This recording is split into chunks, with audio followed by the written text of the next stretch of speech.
What's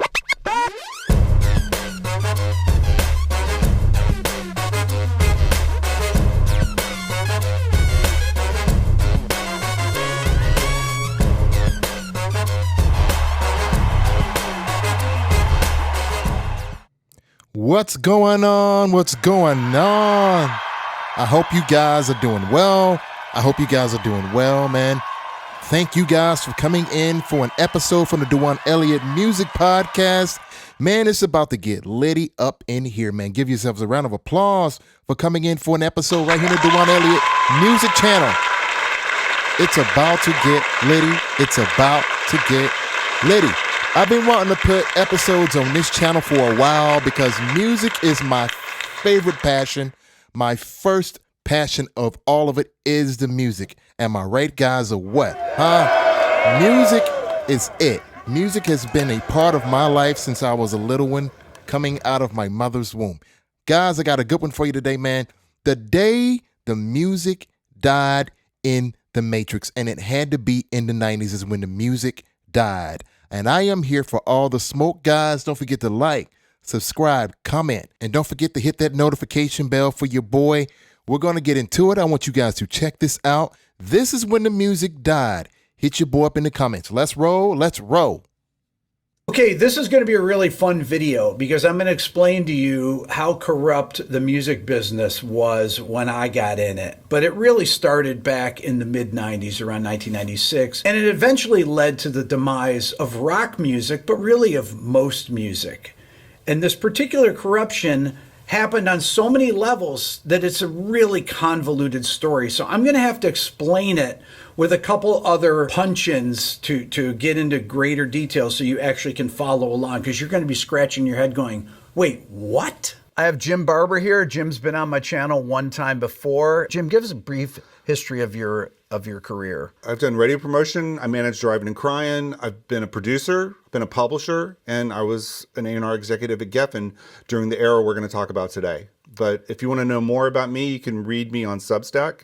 It's called Stars After Stars After Stars, and I'm writing about all of these things. And if you guys don't know, it was Geffen Records. He's talking about Geffen Records, which is one of the biggest rock band records back in the day. I think they did some R&B too, but definitely back in the 90s, Geffen had came up to be one of the major superpowers of the music game. All right, let's get back into it. In the description. Okay, so we agree on this one thing that 1996 was a pivotal year because of the Telecommunications Act that Bill Clinton signed that consolidated radio here in the United States. And essentially two companies, Clear Channel and Cumulus, bought up most of the radio stations. Before that, you had local stations that would be controlled. Let's say a company might own 6 stations in a particular area. These stations would be supported by local businesses advertising on them. But what was the theory in them in this Communications Act? Well, the original idea before then was you should have local ownership of media and you should have as many different voices as possible. And the people who wanted the Telecommunications Act wanted to say, we'll have more leverage in the marketplace if we have 100 stations. Right. What we miss about pre-1996 was when you only own 5 or 6 stations, you have to have individual program directors for every one of the stations you own. And what happened after that passed, when somebody bought 100 stations, corporate America hates duplication in jobs. So they fired all the local program directors and put one person in an office in New York or Atlanta to program all the stations. And that right there says it all right there. When they started consolidating all these radio stations under one person and having one program director versus a program director per station, this right here is the starting point of music on the radio being just dying out. Hit me up in the comments, guys. Hit me up in the comments. I will hit you back. Let's get into it. Okay, so there, you have the program director, which is the head of the radio station. You also have DJs. Now, most of the people I've interviewed talk about one station really breaking them. Andy Summers talked about this. There's one station that broke the police. Pretty much everyone I've interviewed from these huge bands, one station breaks them. It's very rare that something just jumps right out. Like a Nirvana jumped out on, they put the video on MTV and it just blew up and that was it. Well, when you have a mom and pop business, the individual people who work at the radio station, the DJs, had a lot more influence than they would later when everything's controlled from a corporate headquarters, when everyone's told what to play for their entire shift. When I was playing in a band in the late 90s, I knew people that worked for record labels that lived locally and were radio promotion people for the labels that would go into the stations, and the ones like 99X, Leslie Fram. So because they were not owned by Cumulus or Clear Channel at the time, she still had the autonomy to play whatever she wanted and add whatever records she wanted. So they would have a person go in, you'd have 15 minutes or so to give your pitch. They'd have a room full of people and everyone would have their records they would pitch. When I say records, it would be a single of a band. It was a real badge of honor for some of these stations to be the one that found a new artist. Yes. So there was a lot of competition in the community. The radio community, people wanted to say, oh yeah, I discovered this band and it became a hit. Right. So there was a real motivation for people to listen to as much music as they could. So a big And then on top of that, you got to understand too, man, like out here, man, like now that you have it the way you have it now, you really can't tell who, you can't really get into the whole situation of finding who real hot artists are, because it's all really going off of bias now versus back in the day. Artists had a better chance of getting like discovered because everybody was kind of on their own individual thing within each individual state. Now it's completely different. It's like all of these program directors are basically working for Clear Channel, and they're all on one particular format. We want this, this, and this, and that leaves the rest of the musicians out here to just suffer. Let's get back to it. Let's go. Big part of the equation for all these years was independent radio promotion. Independent promoters, no offense to my friends who worked in radio promotion, were basically the buffer between the labels and the radio stations, because payola still existed all the way up through all these eras. So yes. Payola was when you used to pay radio stations to play your records. So when they made that illegal, they just had independent people that you would pay and they'd be the intermediary, so it wouldn't be illegal. You didn't really know what they were doing with that money. You sent them in an envelope. Once these stations were bought up, they were like, okay, well, who are we going to get to program these 150 stations that we bought? Oh, let's find one person to do that. This happened, actually. There was basically one guy that programmed almost all the rock stations and somebody that programmed all the alternative stations. I won't mention who they are. They were people that were paid by both the record label and the radio stations or the big companies to program these stations. And they would get a particular sum of money from every single station they got an ad on, even though they were in control of the playlists. And you see how sticky, guys, this is what I'm talking about. You see how sticky the music game is now? And this goes for every genre of music. I don't care where you are. If it's played on the radio, this is how it's ran now. I don't care if it's jazz, rock, EDM, trap. It's all being ran the same. Even country. Am I right, guys, or what, huh? Yep. Hit me up in the comments, guys. Hit me up in the comments. Hit me up in the comments. I will hit you back. Let's roll. Basically paying themselves to put the records on the air in a weird way. And in one case, one of the guys ended up becoming a manager of some of the bands. He would get paid because the bands would make money from radio airplay that he would get 20% of when he was the person that put them on the radio and decided how many spins they were getting a week. Doesn't quite seem like, that's... should be happening that way. Well, and those of us who believe competition is good, this becomes a real problem, because what you really have is the taste of one or two individuals determining what goes on the radio. So people start making their records and mixing them and mastering them in a way that they think might appeal to this person who controls all these radio stations. And on top of that too, here's another thing too. Especially back in the 80s, everybody had their own individual sound, man. Everybody. And the labels were looking for that. They were looking for something fresh, something new. But fast forward to the 90s. Fast forward to the 90s is when like electronic keyboards started coming out. the digital keyboards to where you can save presets. Now you got presets. So these presets contributes to the sound that you hear today on in the music game. So other producers, other engineers, other artists hear these presets and go, I want that preset. I want to use that preset, whether it be drums, whether it be keyboards, whether it be basses, brass, you name it. Versus back in the 80s when they was using more synthesized music, everybody had their own sound. There was no such thing as presets on keyboards. Everybody was just creating their own sounds because of the synthesis era. Let's get back into it. I had people saying that when I was producing, people were looking for the next Nickelback. They just were. That was what people wanted, because the people that were playing Nickelback, the guys that controlled the playlists, that was the standard, and that they were a band that was selling records, and people wanted that because the people, that was their taste. They liked Nickelback, so they played it. Here's a real problem for me. So the stations are being controlled by people who don't live in the market and don't actually have to listen to what's going out over the air. So you get these records that are all mixed to sound the same. And if you start listening to a rock station in Detroit or Cleveland or Atlanta for 2 hours, all the records, if they're playing new records, they all blur together. Harvard and Yale grads, all of these guys that have absolutely no expertise when it comes to music. The only thing they have expertise in is numbers. Numbers. That's it, guys. That's it. Hit me up in the comments. Let's go. Well, first of all, a lot of them were produced by the same people, and they were mixed by the same people. There was a handful of producers that produced all the rock records from, the late 90s on until about 2012 when rock music completely died. They were not only produced by this handful of people, then there was a handful of mixers. When I say handful, I mean less than 5. So the records sounded, sometimes you would listen to the radio and you'd hear 20 songs in a row that were all mixed by the same person.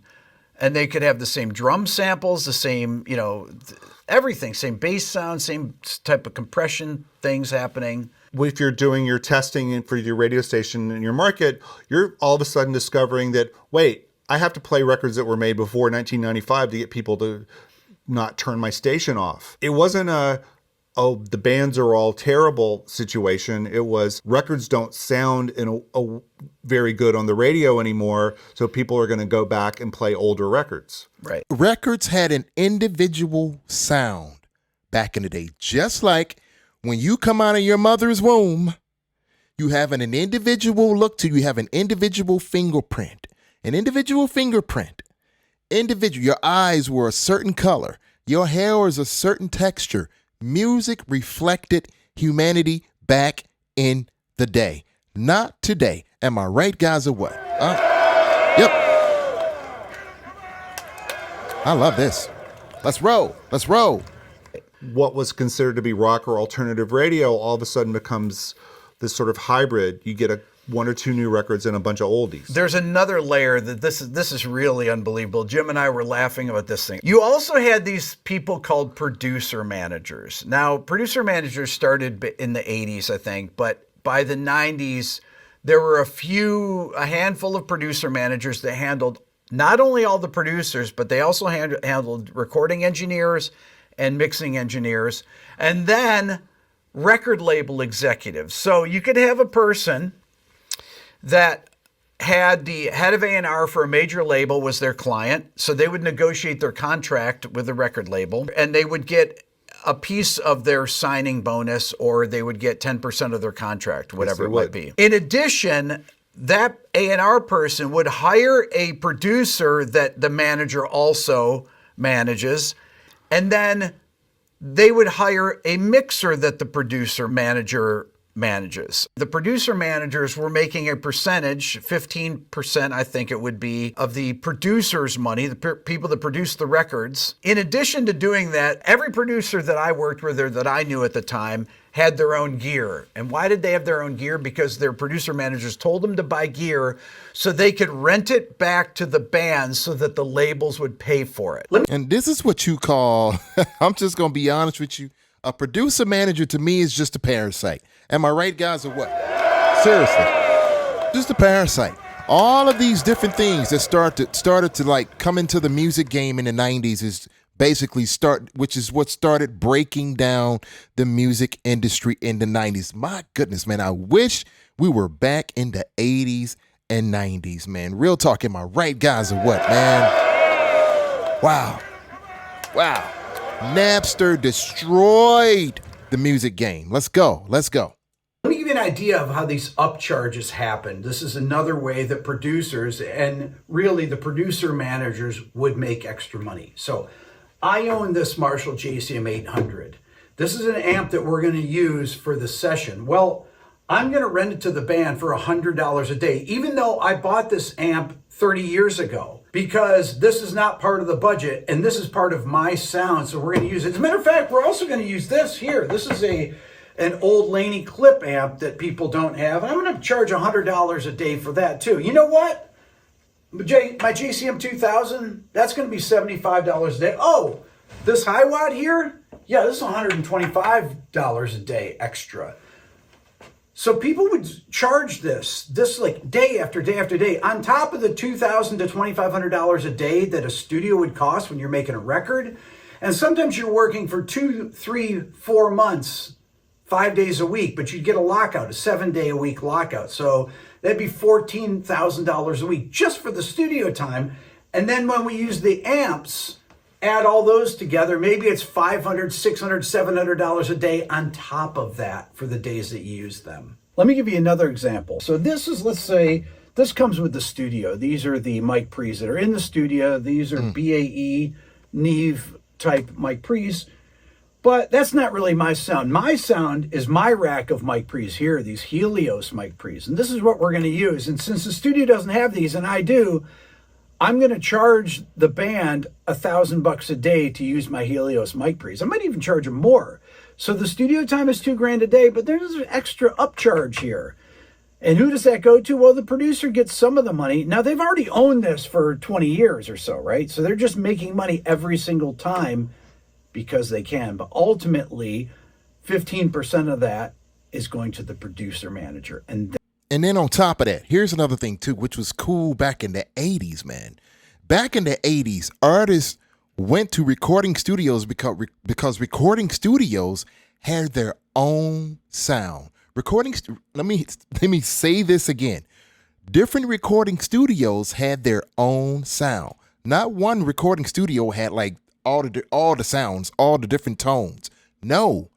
So record labels would specifically search out certain recording Abbey Roads, am I right, guys? Certain recording studios just to get that sound because they like that aesthetic. Am I right, guys, or what?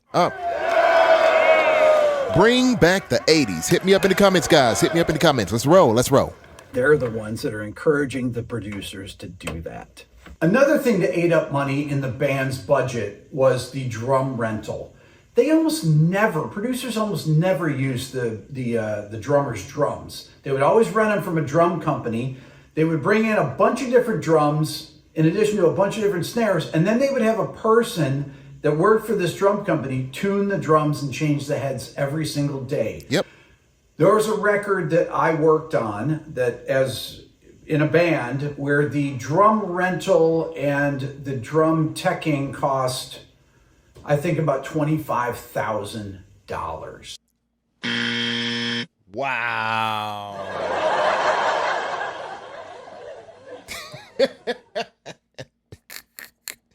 Yo, that is wild. Am I right, guys, or what? This is nuts. But man, I miss those days. Let's go. To change the heads and tune the drums during the week that we tracked drums. Now, these are legitimate costs, right? Renting drums and things like that. But producers like me, I owned all this stuff. And I wouldn't rent the things to the band because ultimately the bands needed to recoup the money that they spent on the record from record sales. And me being the producer, I needed to recoup that money as well because I got my producer advance of $3,000 per song that I needed to recoup before I start getting paid any royalties. So this really didn't benefit anyone except, of course, these producer managers. And it just took the money from the labels as much as they could. This is an era when debut albums would have a $250,000 budget, and they wanted to make sure they got as much of that budget as they could and leave less for the artist to live on. Right. But you're forgetting one other thing. Okay. These same rather smart producer managers said, hey, if you're going to hire my mixer to mix your single, he would get a point for mixing the single. Well, the single's the thing that's selling your CD. Wait, let's explain this 1 point. 1 point is 1 percentage point. When a new band got signed back in those days, they would get 13%. That was their deal of whatever the retail price of a record was. So if it was, if a record cost $10 or they made $10, the band would make $1.30 per record. Okay, so out of that 13 points, though, they'd have to give the producer 3 points and the mixer 1 point, because these producer managers figured the mixer should also get a percentage point, because if they were mixing the radio singles, then that was selling the record, so they should make that money. So, you know what? And I'm going to have to agree, because I'm an engineer myself, man. And I see the work that goes into mixing these records down and the mastering. And I've been mixing for years, man. But I'm going to tell you guys, and live shows as well. And I'm going to tell you something, guys. There is work in this for real. And there is an art when it comes to engineering a record. Seriously, let's go. So you mix one song, but you get a point on the entire album. Right. So then they decided to have them just mix the whole record. Yeah. And mixing a record at that time, so that they would charge you, these mixing engineers would charge money to rent their 3348 Sony machine. Then they would pay $2,000 a day for studio time, and then they get paid $3,000 to $5,000 per mix. That's just the mixing part of it. And the people who were going along with this at the record companies shared a manager with the producers and the mixers. Right. Yep. This is why the producer managers would say that Rick Beato is not a team player. And y'all think I'm being funny, but I've actually heard that language. I wasn't a very good team player either. Well, I just thought it was outrageous to be charging all these things. And what a lot of people didn't really understand at the time is that this made no difference to the record companies, because it wasn't coming out of the record company's share of the sales. It was all coming out of the artist's share. Right. So all of this money, all of these extra charges are being recouped against the artist's royalties. Artists are paying for all of this. That's right. People were feeding at the trough together, and then the records all start to sound more alike and more alike and more alike. Yep. Well, in 1999, though, Napster happened. And then college kids were like, well, I'm not going to pay $19 for a record. I can get this for free. And plus, there's only one good song in the record, because the record labels would only focus on a few songs. They put most of the budget towards making those songs hit songs, and then the rest of the record was filler. Yep. I will maintain forever that if records had sounded better and there had been more variety and there had been opportunities for more bands to break, Napster would have been a blow, but it wouldn't have been fatal. That is he is absolutely right. Am I right, guys, or what? And that's what happened too. That happened as well. Record labels were getting greedy and greedier and greedier and greedier, and they wasn't putting any effort into making quality music back in the mid to late 90s. Am I right, guys, or what, man? He's right. Had the music, like he said, had the music been hot, still hot like it was back in the 70s and the 80s, seriously, Napster wouldn't have hit as hard. Because you know why? Because there's a such thing as pride in ownership. Seriously, people that bought your music back in the day would have taken pride in having that physical copy of your CD or your vinyl. Real talk. Let's get back into it. Let's go. Yeah. To the model of the record business. But the fact of the matter is that Napster was the beginning of the end of that, of the being able to make huge amounts of money for producers. Napster killed the $18.98 list price CD, which undermined that entire everybody getting paid to make the record model. Yes, and then budgets started going down. So in the 1990s, a typical record budget for a new band on a major label was about $250,000. Now, it sounds like a lot of money, but there were bands that had bidding wars that would have $750,000 budgets, 2 guaranteed records, $150,000 tour support, guaranteed videos. I made a few of those signings. Yeah. And by 2005, the idea that you would want to make a record with a budget of $75,000 was laughable. People said, what are you thinking? We aren't going to spend that much money to make a record. So then what they started doing, labels started relying on people like myself. I could go in, I could co-write the songs with the bands. I could play the parts. I wouldn't have to hire session people because I could replay their parts if they needed it. Because almost every rock record, you know, from the mid 90s on would have a session drummer on it, even though there was a drummer in the band. Not everyone. Not everyone was Dave Grohl, but a lot of them, they'd have a session drummer until Pro Tools happened. And once Pro Tools happened and people started beat detecting, then you could have the crappy drummer of the band play and you could fix, even though they would still hire session people and use beat detective. I was once executive producer on an album that hired very expensive drummers and then ran them through Beat Detective. Right. I wasn't the producer on those tracks. But that was very common to hire session people to do it. Well, when there was no budget to hire session people, labels would say to me, okay, this is the budget I have. I got 50 grand. Can you make the whole record for that, including mixing it? That's a trip because look at back in the day, man, Timbaland said this best. Is one of the hottest producers back in the 90s, man. But like I said, Timbaland said he used to get, I think it was $100K per track. Make it make sense. Am I right, guys, or what? Yes, sir. Music died back in the 90s. Music died back in the 90s. Guys, I'm going to leave it right here, man. If you want me to do more episodes like this, don't forget to hit your boy up in the comments. Let me know. Don't forget to like, subscribe, and hit the notification bell for the Duane Elliott Music channel. I am here. Another episode coming in the next couple of days. I will see you guys soon. All right. Later.